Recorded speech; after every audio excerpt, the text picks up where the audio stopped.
Wezo tubahaye ikaze uyu munsi ni itariki 5 z'ukwezi kwa 10 umwaka wa 2021 isi yose iriziza umunsi mpuzamahanga w'umwarimu sibyo nibyo cyane rwose. Yes, Simoni uyu munsi ni umunsi w'umwarimu mu kazi wigeze gukora wabayeho umwarimu ngo watubwira hariho niba atari ibanga ariko natubwire nk'umwarimu uyu munsi uvuze iki ari ubwo na job nawe tuguhaye ikaze. Murakoze cyane. Ubwo nawe ndabizi kera ukiga aho wize wajya kujya gukora akazi ku bwarimu cyane babyitaga ku mama. Turagaruka ku mama mu by'umwihariko. Simo, uyu munsi uvuze iki ku barimu? Uyu ni umunsi mwiza cyane ku barimu. Twese dutekereza akazi mwarimu akora, umusaruro atanga, imbaraga ashyiramo ndetse no gutegura ngo ese izi mbogamizi mpura nazo nazikemura gute. Rero nk'uko babivuze uyu ni umunsi abarimu tuba twabukereye, tuba natwe twishimira umusaruro w'ibyo twagezeho. Okay, urakoze cyane. Umusaruro wa mwarimu se uyu munsi job ubona ute umusaruro wa mwarimu cyane ko turi no mu bihe bigoye? Umusaruro wa mwarimu rero uhura n'ibibazo byinshi niko navuga, gusa ngiye kuvuga ku musaruro navuga ko wenda ntabwo ugayitse cyane, usibye ko nanone twihereyeho nko mu Rwanda bitari ku rwego rushimishije. Umuntu yavuga ko mu minsi mikeya nibwo amanota asohotse, ngira ngo mwarabyumvise, kandi abana baciye mu biganza bya mwarimu. Ariko nanone mu manota yasohotse ni ubwa mbere ugereranyije n'umwaka watambutse wa 2019 nibwo hatsindishije abana benshi no mu gihe kigoye. Bigaragara ko abarimu bakoze cyane. Mbibona mu buryo bugiye butandukanye. Abarimu tubirebye muri rusange nka Simon wenda yaramaze kubikomozaho, n'uruhare runini bagira, baritanga cyane ugereranyije n'ibyo bahabwa muri ako kazi bakora. Ariko noneho icyo nari ndimo mvuga ni ukuvuga ngo uburyo ki babikoramo bitanze bakanavunika ntibijyanye cyane n'ibyo ntibibagarukira cyangwa n'ibivamo cyane agahimbaza musiki cyane rimwe na rimwe ariho dusanga wenda harimo nk'abarimu bageraho bakaduhuka zimwe mu mbogamizi duhura nazo cyangwa se duhora tubona. Hari abihangana kwa ko wenda babikunze cyane, ariko habaho no kuduhuka rimwe na rimwe, n'utwo tubazo twinshi tugenda tukaragaramo. Ariko ibyo ari byose kigaragara cyangwa n'ikizwi nuko buriya nta muntu warereye ikigo cyane. Niyo mpamvu harimo abarimu bose gushimira bemeye guhera abakiriya gufata icyerekezo bemera kuvuga ubwarimu cyane. Nawe Simo, buriya abarimu bose cyangwa abarimu benshi baza kureka umwuga w'ubwarimu bakajya kwicururiza nk'uko harimo babikoze uyu munsi twakabaye turi hehe? Mwinsetsa icyo navuga ku bwarimu, umuntu wabivuyemo aba yatatiriye icyo navuga umuhamagaro, kuko ubwarimu impamvu abantu babigumamo ni umuhamagaro.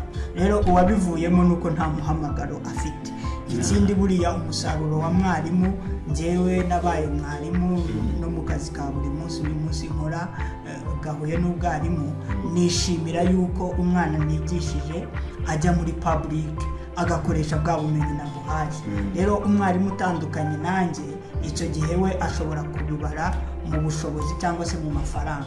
Rero iyo atayabonyemo azahita agenda. Ariko ibyishimo bya mwarimu ni intsinzi y'abanyeshuri, cyangwa no kubona umwana wareze ubuzima bwarahindutse, umunsi w'umuyobozi. Ese uyu munsi twavuga ko imyitwarire y'abantu tubona n'abayobozi, imyitwarire bafite baba bayikomora ku barimu bamwigishije? Abarimu nabo babifitemo uruhare, ariko ntabwo navuga ngo iyo myitwarire bayikora ku barimu gusa, kuko kwiga umuntu yigira ahantu hatandukanye. N'ababyeyi hari ibyo tubigiraho, no kwigishwa n'iminsi n'iminsi nayo yakwigisha ukamenya uko witwara. Reka tujye ku barimu bigisha abana bafite ubumuga. nawe wezo ni umuryango by'umwihariko ukorana n'abana bafite ubumuga hamwe n'urubyiruko by'umwihariko twifuza ko abana bafite ubumuga nabo bagerwaho n'uburezi budaheza kandi bufite ireme.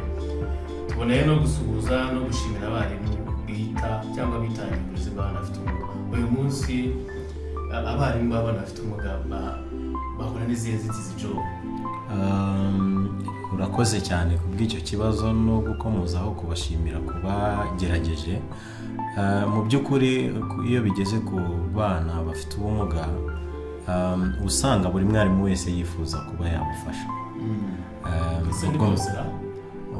Ngerageje kuvuga ukurikije wenda n'ibyo tugenda tubona naho tugenda dukorera nabo tugenda duhura nabo, ugasanga wenda imbogamizi yo kuri abo barimu bifuza kwigisha buri mwana uwo ari we wese, imbogamizi ari uko wenda baba badafite ubumenyi mu kwigisha abana bafite ubumuga bitewe n'icyiciro cy'ubumuga umwana afite cyangwa se ubwoko bw'ubumuga umwana afite.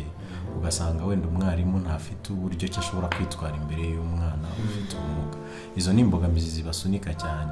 Hakazaho n'imbogamizi zo ko abana bafite ubumuga kenshi hari igihe baba bakeneye kwitabwaho cyane kugira aze kugira urwego runaka agenderaho n'abandi bari kwigana badafite ubumuga. Ugasanga umwarimu arinubira gufata wa mwanya wo kuba yamukurikirana cyangwa akabirwanya kugira ngo bitaza abyita ko ari gutakaza umwanya cyangwa se arimo akarwanya ko umwana ajya mu ishuri yigisha cyane. Icyo gihe umwana ajya icyo gihe rero niho hahandi umwana asubira imuhira, ugasanga n'umubyeyi nawe n'ubundi yamujyanyeyo asa ko turahita tubona n'ikibazo kiba mu ngo. Asanga n'umubyeyi yamujyanye asa nk'umwikiza, yabona umwana agarutse ati kumaha mwana wanjye. Ugasanga wenda ku bana bafite ubumuga haba icyo kibazo, aragiye igihe kimwe aragarutse cyangwa umwana akagaruka avuga ati sinzasubirayo ya mwarimu aranyanga bitewe n'uko umwarimu yamwakira imbere y'abandi bana. Urakoze cyane. Ndagira ngo ngaruke kuri Simone by'umwihariko yatubwiye ko yanabayeho umwarimu kandi n'uyu munsi ko kazakora ka buri munsi gafite aho gahuriye n'imyigire y'abana bafite ubumuga. Uyu munsi umusaruro wa mwarimu ku mwana ufite ubumuga turabona gute? Duhaye ingero. Urakoze cyane.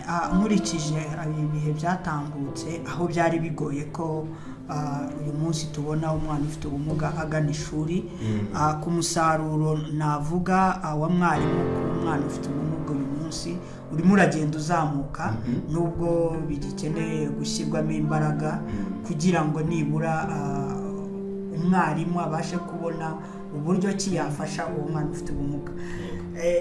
Ngira ngo na Job yabivuzeho cyane mu mvugo nziza avuga ati bitewe n'imiterere y'ubumuga umwana afite.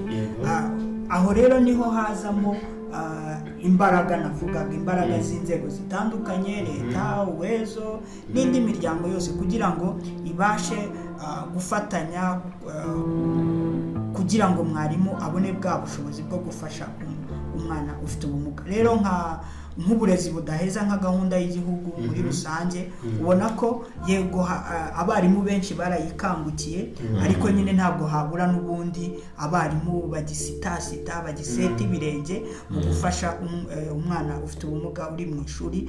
Ariko mpamya ko nyirizina buri mwarimu wese arashaka gufasha umwana ufite ubumuga kugira ngo agane ishuri. Ahubwo za nzitizi twagiye tuvuga zihari, amashuri abarimu bize ntibize amasomo yo gufasha abana bafite ubumuga. Ubona abize kera niba aravugaga za D6 kugira ngo abarimu ntabwo navuga bafite se buriya mu burezi bw'iki gihe. Ntabwo navuga D6 gusa kuko nabo abize ayo masomo abenshi barashaka nabo kubimenya, ahubwo navuga ko nyirizina systeme y'uburezi gutegura umwarimu kugira ngo umwarimu ave muri TTC, kugira ngo TTC ni amashuri ategura abarimu.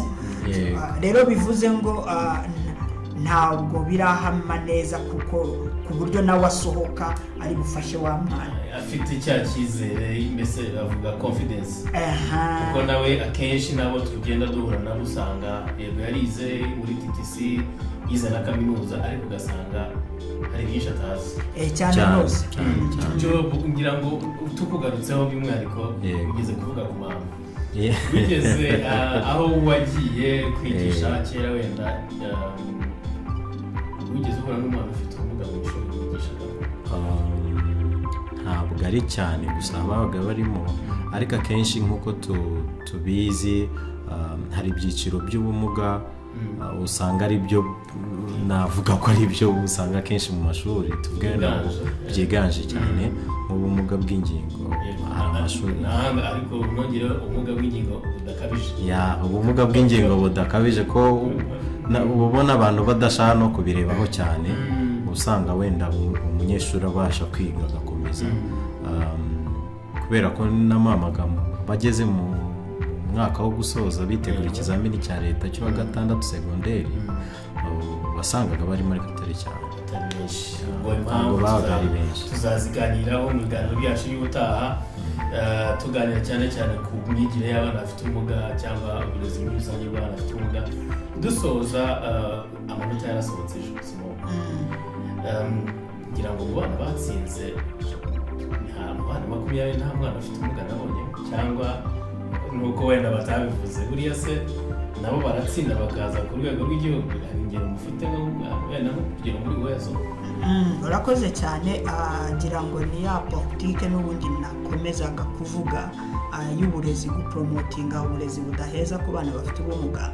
Ariko iyo urebye mu bana bahari, hari abagize amanota meza nubwo bataje mu ba mbere wenda ngo tuvuge 20, ariko ni n'umukoro kuri wezo umuntu yabaha, nimutangire namwe abana babaye aba mbere bafite ubumuga mubagaragaze mu binyamakuru, mu bahembe, habeho niyo competition, kuko uyu munsi turabona Imbuto Foundation irimo irahemba umwana w'umukobwa wabaye uwa mbere. Rero cyane kuko tunagarutse kuri icyo byatumye umwana w'umukobwa yumva ko agomba gushishikara akiga, si kuvuga wenda gusa ko biga kugira ngo bazahembwe n'Imbuto Foundation, ariko nibura hari ukuntu bihindura imyumvire. Oya, ntabwo aho ngaho ndi bwemeranwe nawe, kuko niba hariho competition irimo ibihembo amalaptop, nubwo wambwira ngo ntabwo ndimo ndigira guhembwa na Imbuto, ariko nibura ndimo ndavuga ngo iriya stage nanjye nyigereho. Cyangwa nk'urugero warumbaje ku bana bafite ubumuga, dufite umwana wagize muri primaire amanota 8, ni umwana w'umukobwa ufite ubumuga. Ubu uyu munsi twakabaye kuba tubona wezo irimo ivuga ngo tugiye guhemba abana babo batsinze bafite ubumuga. Rero aho sindi bwemeranwe nawe, kuko abana b'abakobwa uyu munsi baraharanira kwiga. Ni umukobwa. So bivuze ngo baraharanira kwiga kugira ngo nibura madamu wa perezida wa repubulika abakore mu biganza, biriya biganza biraryoha cyane. Rero reka nka mwarimu ngira icyo nababwira nuko dushyiremo imbaraga, dufatanye twese hamwe, kuko icyo maje kubona nuko umwana ufite ubumuga iyo umushyize mu bandi ukamuha ibyo akwiriye, ukamurinda kakato y'amazina mabi, ukamuha ibikoresho nk'abandi, nawe aratsinda cyane. Urakoze cyane Simone, ati nawe aratsinda cyane kandi akisanga mu iterambere nk'abandi. Job nawe dusoza.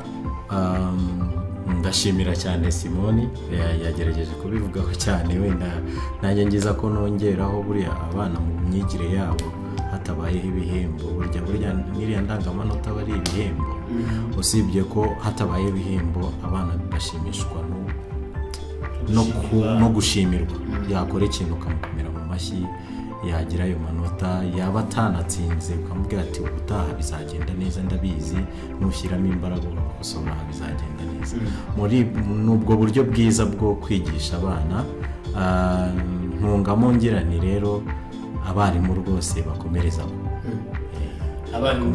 cyane, ni umurimo uhambaye bakora. Murakoze cyane, turabashimiye. Ni umurimo w'ubwitange. Abarimu n'abarezi, abarimu n'abahanga. Uyu munsi ushobora kugira ngo umenye ko wahinze neza, buriya no kurebera umusaruro. Iyo wabibye umurimo ukawutunganya, ugashyiramo ifumbire, nuko ubona umusaruro mwiza. Kugira ngo n'umusaruro wa mwarimu uyu munsi ni twebwe twese turi aha hose.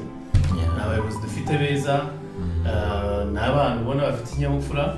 Mwarimu aho uri hose turagushimiye cyane, kandi tukifuriza gukomeza gutera imbere no kwitangira igihugu. Hanyuma abarimu by'umwihariko mufite abana bafite ubumuga mashuri yanyu mu bigo byanyu mwebwe mu barwanira ishyaka namwe Imana ibahe umugisha ahasigaye mutugaye gutinda ntimutugaye guhera tuzabageraho rwose n'abantu tubashimire murakoze nawe utaha murakoze cyane